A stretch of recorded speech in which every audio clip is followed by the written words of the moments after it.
Sorry, the wedding's off. I can't give her away. I've changed my mind. Dad, Let's just have a party. you look so good. Thanks, honey. Oh So my do you. gosh, your tie and your new suit. Let's just go fishing. All right? Yeah, Let's go. There's a Brady There's Lake a right lake over right there. here. Let's go. I've got fishing You got the rods. rods and I the do.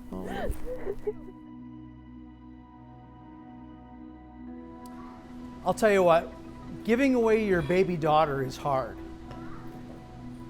And the thoughts of it, I've done a really good job of avoiding by using ADD. Now it's undiagnosed ADD, but it's ADD, and I've used it as one of my strengths to kind of avoid this whole thought to go through the emotional process of giving away my daughter. So this morning, I was sitting alone at the kitchen, and I had just finished my daily devotional, and all of a sudden, bam! I mean, it hit me hard, because I had been avoiding this whole emotional process. And I was like, okay. And I had my tears, and I had my heartache, and I'll tell you what, as soon as it came, it kind of walked away. As I was sitting there in my chair, I felt God's presence. And He put everything in perspective. He said, Gary, you're not losing your daughter. You're gaining a son. And the guy who only has daughters, gaining a son is really special.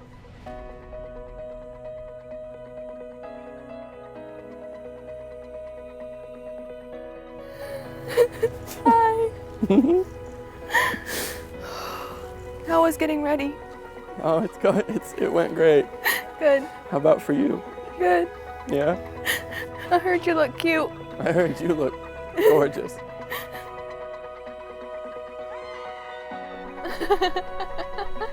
I should have put that in mine. A letter to my Bob on our wedding day. My dearest Hannah, I cannot help but be in awe when I look at where we are today. Every step of our great adventure has led to this point.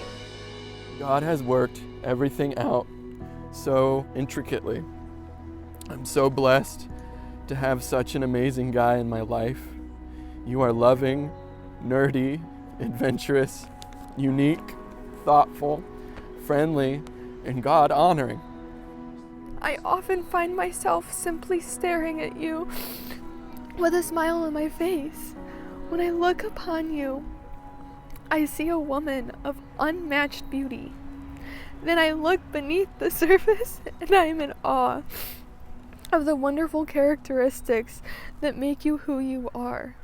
I can't wait to call you my husband in just a few minutes, and then for the rest of my life. I love you more than what life throws at us. I'll always choose to love you. I've been asked a lot recently whether I'm nervous or if I'm truly ready to be married. Truth be told, I haven't been nervous at all.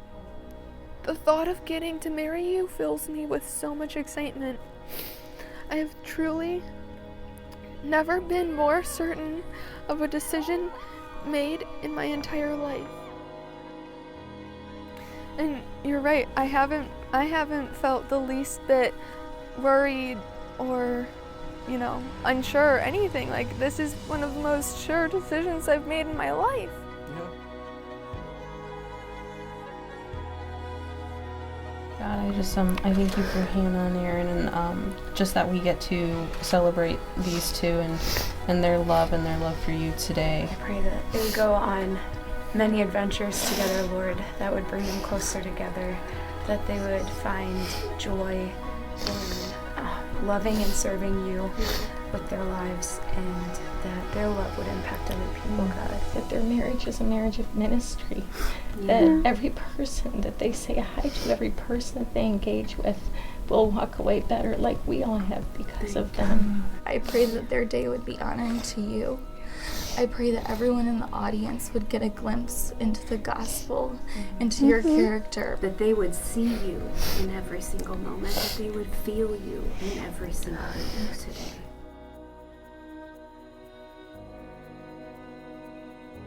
Aaron Eugene Vess, Bob. I vow to love and to choose you, to love you no matter what. For God first loved us.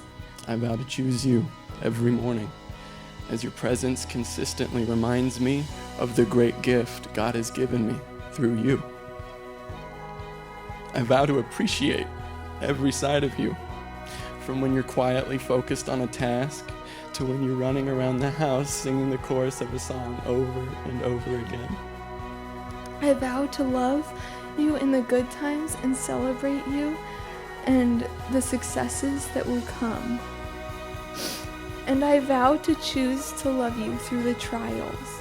Rejoice with those who rejoice, weep with those who weep. Live in harmony with one another.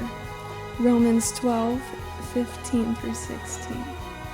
I vow to honor and protect you, for I will gladly stand in harm's way to keep you safe. I vow to always walk in community with you. I vow to keep God at the center of my life and our marriage, for two are better than one.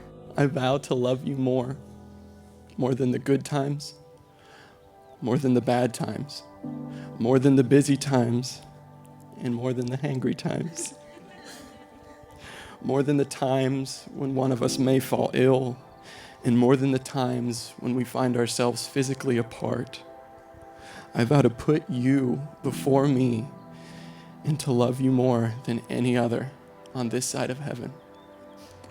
Not only do I vow these to you, but I also vow them to God.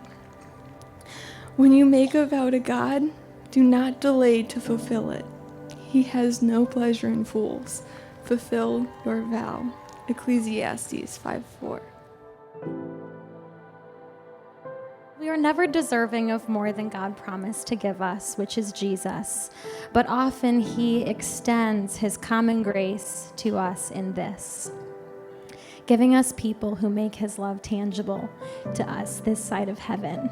And Hannah, you are that gift to me. Your steady, truthful, genuine voice has saved me from much. You saw me for me when I couldn't. And you never failed to bring that to light in moments when I was blind. From the minute you were born, you have brought so much joy, adventure, true kindness into this world. Our dynamic as three sisters has been different through the seasons, but we are fiercely loyal to one another, and that is something I deeply cherish. It's hard to imagine there could be someone out there with as much genuineness of character, grace, and honesty as my little sister. And then comes Aaron. You did not just step into my life as Hannah's boyfriend. You dove into the deep end, head first, as a selfless friend, and now, even better, a brother. I can affirm that this once just a friend kind of guy has become the best addition to the family. You are a great friend and now a better brother, and the husband that I have prayed my baby sister would find.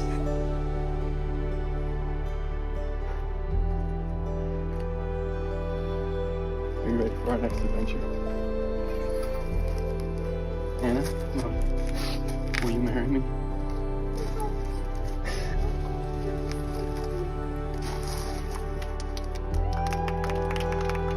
So, to the girl who let me be myself when it felt like no one else did. To the girl whose very presence is healing and comforting and never void of grace. It's bittersweet to admit that I think that we have found your rival in all of these things. And his name is Eugene. To the bride and groom.